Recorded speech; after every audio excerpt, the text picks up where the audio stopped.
Weaponizing open source. Sentry's user base was growing fast, but there was a catch. Those thousands of Silicon Valley companies already running the open source version, they had internal engineering team capable of self-hosted copies of Sentry's open source code. So they weren't going to pay for a cloud-hosted service. It soon became apparent to Kramer that the right move was not to chase existing users and convert huge companies, but rather to target the next generation of startups.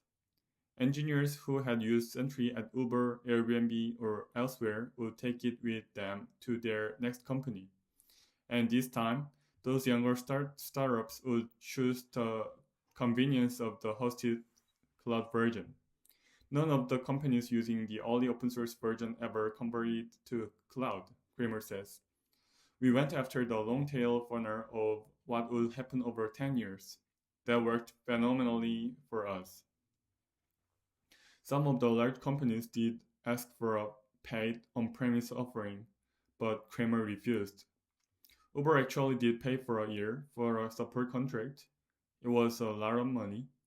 We chose to not renew it. I didn't want to sell on-premise software. I didn't want to be in that business. Instead, Sentry doubled down on the strategy that had already been working for them, giving the product away for free. Despite having a paid cloud-hosted version of Sentry, letting companies self-host for free meant the product could spread organically across the developer ecosystem.